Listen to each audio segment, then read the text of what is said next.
We're going to talk about beer, we're going to talk about tea, and we're going to talk about veeps. We had some good questions on the Facebook site and at myhistorycanbeatupyourpolitics.com, so I wanted to tackle some of them. Bill Preem writes on the Facebook site, Bruce, given that the podcast takes present situations and analyzes them in a historical context, I would like to suggest a topic of the recent teabagging demonstrations that took place on Tax Day. I think most of us get the original root cause being the Boston Tea Party, but I would like to know more about popular unrest or civil disobedience. For example, Shays Rebellion, the Whiskey Rebellion, labor demonstrations in the Progressive Era, a Vietnam War protest, civil rights movement. I know this is a lot to cover, and maybe you choose to cover it in a different way. I just thought I would throw it out there. Well, thanks, Bill, and I won't tackle this whole subject of all unrest. Certainly, Shays Rebellion is remembered, if for nothing else, as an event that propelled many in the nation to look to some kind of a federal constitution. The group of former Revolutionary War soldiers and farmers in western Massachusetts who were rebelling under Captain Daniel Shays, that came close to overthrowing the power of the state of Massachusetts at an early time. The Whiskey Rebellion in western Pennsylvania, which did not come close to overthrowing the government, it was easily crushed, but it did establish the federal government's power when Washington got a militia together and went out there and defeated the rebels. The Boston Tea Party, of course, was started over the Tea Act of 1773, which placed a tax on British tea, and it also brought British tea into the colonies that was much cheaper than the tea that was being produced here. And so, infuriated, a group of Bostonians went to the ships in the harbor and dumped the tea. And that's an oversimplification of what happened.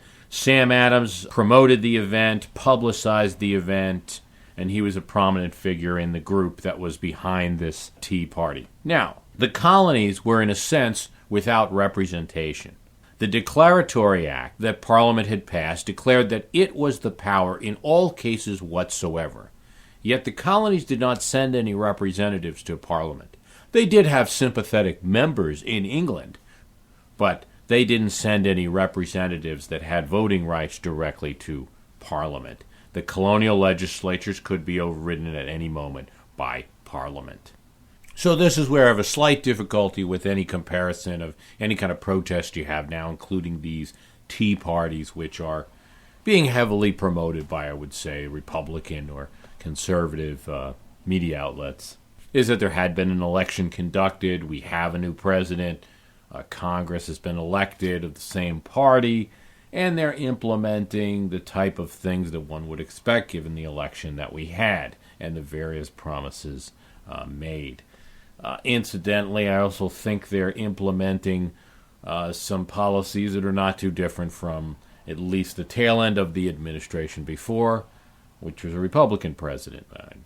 And so what we have in the Tea Parties is kind of one party or one opposition group protesting what's going on, but it's not the same as protesting a true tyranny where there was no voice, no vote, no representation. Sam Adams, who had participated in the Boston Tea Party, or at least in publicizing the event, he wasn't actually throwing tea out of the ship, but later would oppose Shays' Rebellion and would demand that Shays and the other rebels be tried and hung. And the reason is that he felt that a rebellion against tyranny was fine, but a rebellion against democracy could not be tolerated. That was revolting against the popularly elected government.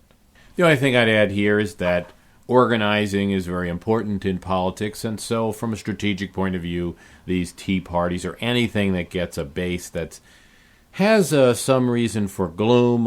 It was a pretty bad election for Republicans last time around. Anything that gives people an organizing point is probably going to be helpful for your party, especially as you get into 2010. On the Facebook site, Dan Mitchner writes, I was having an interesting discussion with a friend at a local favorite watering hole. We were thinking about the history of our country and if there were good anecdotes about American history in pubs. How much behind-the-scenes politics has been discussed, issues hashed out, etc. after the workday was done in the halls of government, and the discussion carried over to a debate over a couple of ales in local pubs in Washington, D.C., Philadelphia, Boston, etc. I remember reading about the muggy hot weather in the summer of 1776. Since there was no air conditioning back then, the debates must have been extremely uncomfortable in Constitution Hall. How much of those debates about the formation of our country carried on over a couple of brews at the local tavern?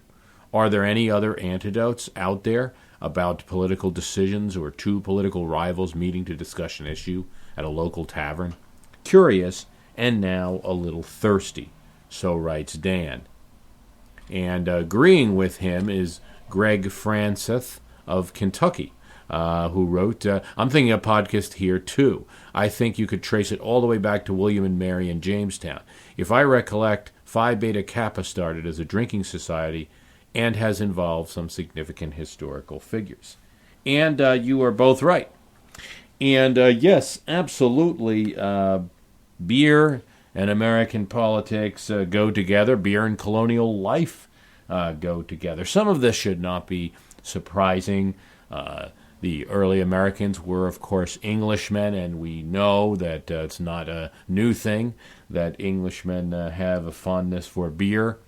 When the Englishmen came over and founded what are now the United States of America, they took their brewing skills with them.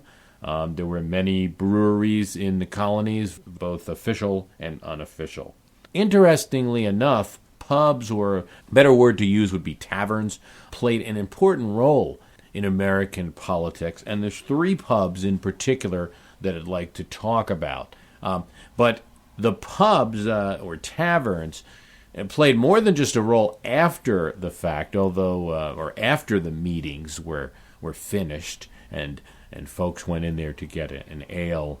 But actually, in some cases, were where the meetings were conducted. So I'll talk about that in a little bit. You can touch on so many points with this. There can be no doubt that colonials drank, and probably more than we do today. Definitely more than we do today. Although they didn't know the reason why, boiling water was safer than the type of water you could get.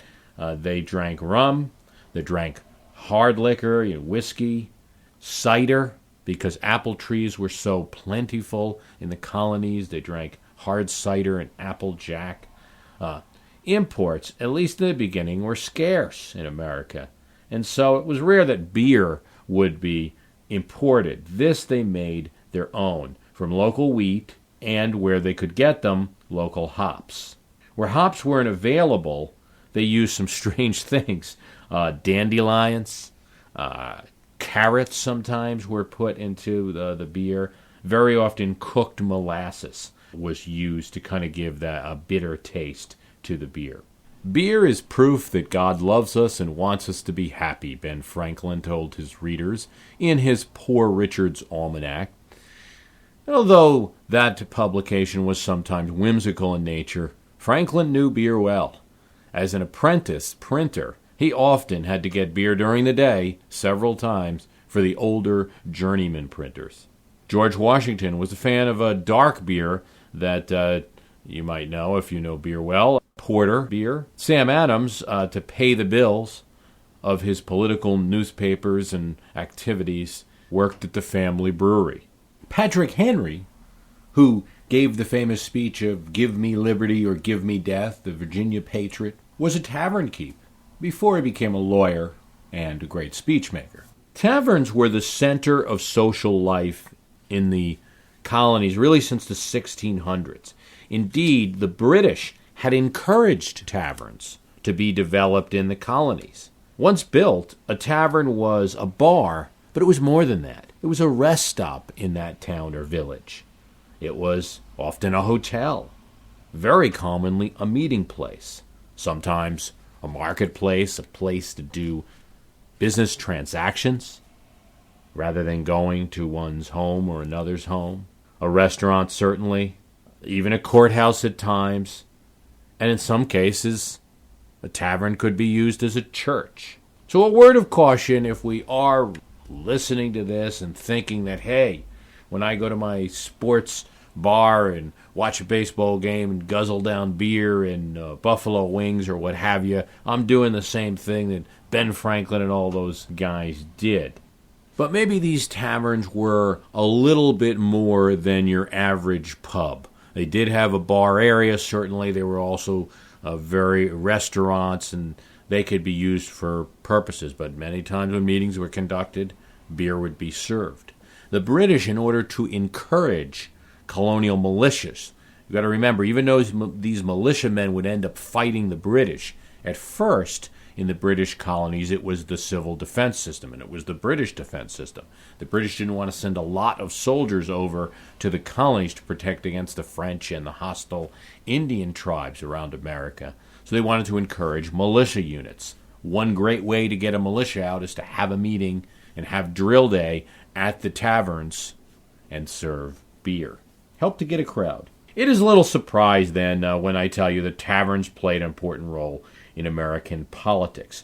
And there are three in particular. And the good news is that all three of them can still be enjoyed today, sort of. The first is the City Tavern in the young city at the time of Philadelphia. It was built in 1773 by a group of elite Philadelphians for the convenience and the credit of the city.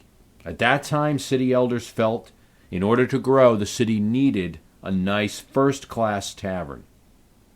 It had 3 floors, had a dining room, several club rooms. 2 of the club rooms could be combined to make a large public assembly spot. It also had a bar and a coffee room. So it was a little bit like a bar and a Starbucks together. And in the coffee room, there were newspapers from all around the world. And certainly men would go to this tavern and discuss everything, including politics. In 1774, an exhausted Paul Revere went to Philadelphia to tell them the news that Boston Harbor had been closed by the British. His first stop was the City Tavern. As delegates to the Continental Congress met in the State Courthouse in Philadelphia for a series of meetings that over time would lead to the signing of the Declaration of Independence, informal meetings were taking place in the City Tavern. Thomas Jefferson noted that he and John Adams could be found often in the City Tavern for feasts of reason and flow of soul.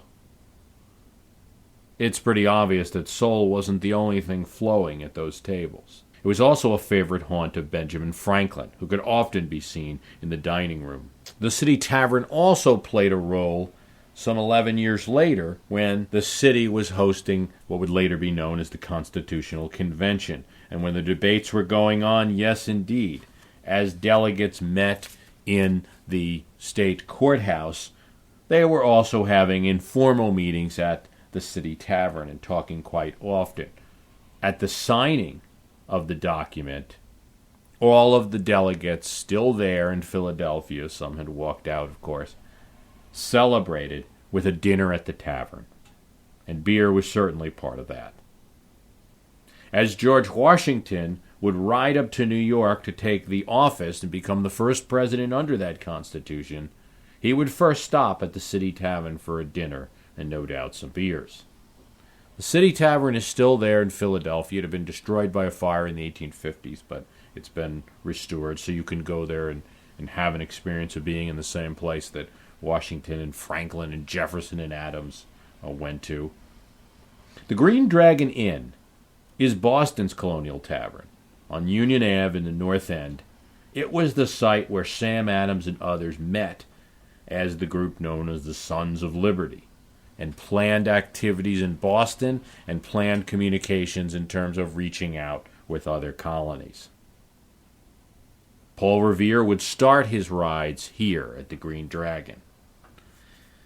And later in 1788, a group of merchants would meet at the Green Dragon to support the Constitution. There is still a Green Dragon Inn in Boston, but it's not the original. And the third tavern is the Raleigh Inn in Williamsburg, Virginia. Built in 1717 and named after Sir William Raleigh, who was the first person to attempt a settlement in Virginia, it was a haven for William and Mary college students in the day, including a young Thomas Jefferson. Its claim to fame came in 1769, when the governor of Virginia dissolved the House of Burgesses, which was the legislature in Virginia at the time, after the Virginia legislature supported Massachusetts on its bid to resist the British. Prominent men reconvened at the Raleigh Inn. They planned no revolution at that year. This was only 1769. But they did go for a boycott of British goods. In 1774, when a different governor dissolved the House of Burgesses once again, prominent members, now among them George Washington, Richard Henry Lee, Thomas Jefferson, Patrick Henry, reconvened here and ran the colonial government from the tavern, while the royal governor retreated to a ship. Here at the Raleigh Tavern, they would set the framework for the meetings that would lead to the meetings in Philadelphia and the signing of the Declaration of Independence. Independence, in a sense, began in that tavern. The bar is still there in Williamsburg, and you can go there and have a brew. So indeed, beer and American politics go together. It should be absolutely no surprise. A national amendment for prohibition just is not something that would make any sense until around the time of the turn of the century. Now, I think they drank responsibly, as it were, in that time. I think that a good person didn't let it get out of hand. I think that they had just as much disregard for somebody who was drunk all the time as we would today. So there's all of those things. But it was certainly the lubricant to the social fabric in colonial times. Okay, from the myhistorycanbeatupyourpolitics.com website, Greg, who also identifies himself as Watcher, says, couple of thoughts. I'd be interested to hear your take on VPs who've become president due to the untimely demise of the sitting president. It seems to me that on at least a couple of occasions, these men have proved to be more than worthy successors to the men who were on top of the original ticket. TR and LBJ spring to mind. But what about Chester Arthur and Andrew Jackson? Has it always been a case of cometh the hour, cometh the man? Thanks for your question. It's fair to say that it's not cometh the hour, cometh the man, although there are some examples of that. Certainly, Theodore Roosevelt was catapulted into American history in a way that it would be hard to see happen otherwise. Not to say that Teddy Roosevelt wouldn't have been a successful governor of New York. That's what he was before he accepted the vice presidential nomination in 1900. Perhaps a contender for the presidency in 1904. But given the conservative nature of the Republican Party at that time, it's unlikely. Now, one might say that otherwise there would have been a William Jennings Bryan presidency perhaps by 1904 and radical change in America. That's hard to say, but it is true that TR co-opted the Democratic issues and ensured that he would be reelected in 1904 and that Republicans would hold the presidency in 1908. The Democrats simply had nowhere to run on. There was a fairly progressive guy in the White House taking some of their issues, or at least pivoting in that direction. They won 4 elections in a row. So having a kind person, if not a partisan of theirs in the White House, gave hope to progressive forces. Unlike McKinley, there was no reluctance on the part of TR, of an old Civil War veteran, about a new world with America as its leader. So Teddy Roosevelt is an example of cometh the man, cometh the hour. He really defined his time. And a tragedy changed American history, perhaps in a positive way. But your counterexample, in my opinion, is Andrew Johnson. Taking over after Lincoln, he did some things that were earnest and some things that were foolish. He did try, at least initially, to put through a more moderate Reconstruction plan after the Civil War, when the big question was, what were we going to do with these southern states? Were they conquered provinces? Were they territories? Were they states that just needed to come back to the Union? Lincoln had urged, with malice towards none, a more moderate plan. But implementing that plan angered radicals or extreme Republicans who wanted more and also wanted the votes of newly enfranchised black voters to win national office and win the electoral votes of the southern states. Johnson was right to advocate a more moderate plan, but by vetoing the Freedmen's Bureau bill, This bill set up a bureau that would send federal offices into the South to help support and defend the new black workers. They had been slaves. These are the same people that are now becoming workers and need to now negotiate with the same plantation owners that they had been slaves under. It was thought that there had to be an arbitrator in that process, and that's one of the many things that the Freedmen's Bureau did. He vetoed that bill, and he earned the disgust of many radical Republicans, of course, but even some moderate Republicans who might have supported him otherwise. They didn't see the reason for the veto. Then there came the general pardon that Andrew Johnson issued of all Confederates, save a few men of property, who, in his mind, were responsible for causing the war. But even many of those rich former Confederates he gave personal pardons to. The pardons erased any leverage that the federal government had in obtaining concessions from the defeated South. Then came the campaigning in the midterms of 1866, in which Johnson looked crude, he made attacks, he answered hecklers, just looked unpresidential. General Ulysses Grant, who had supported Johnson and served under him, now started to back off. Johnson was not a man for the hour.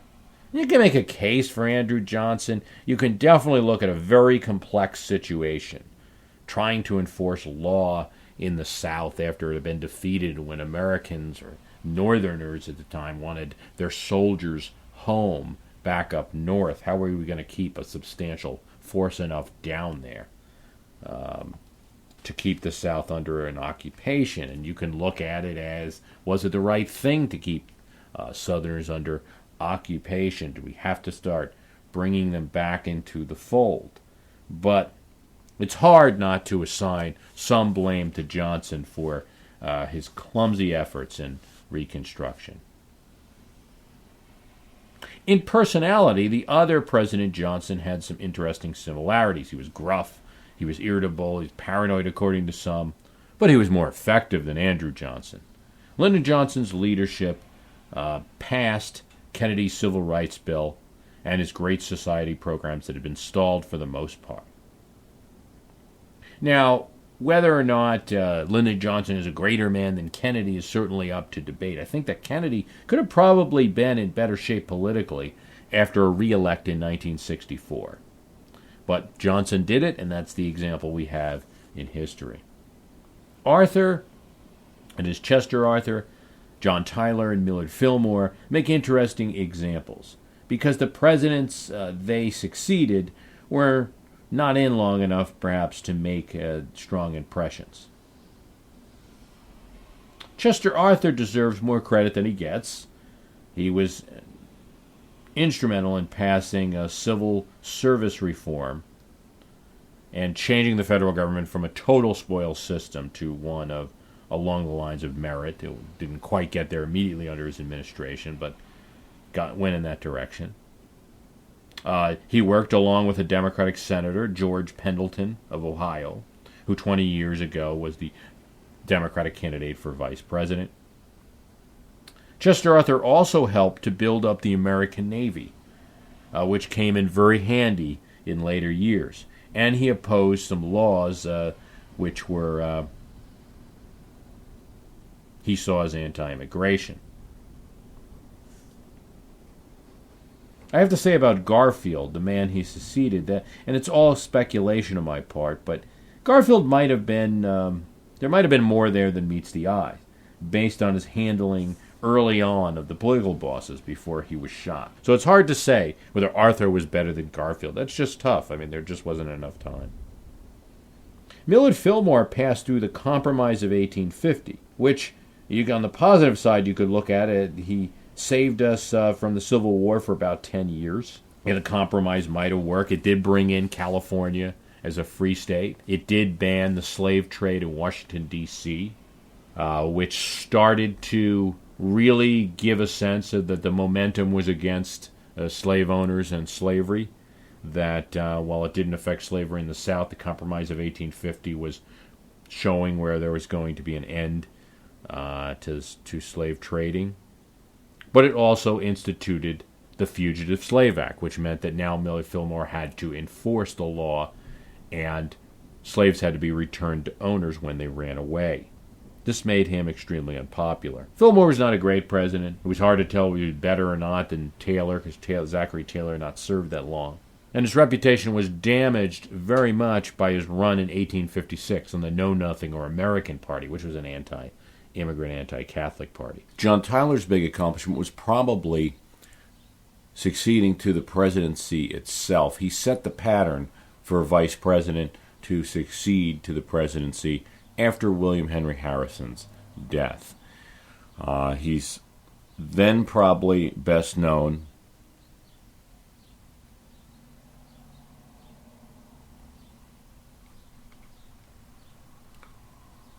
for his role in the annexation of Texas.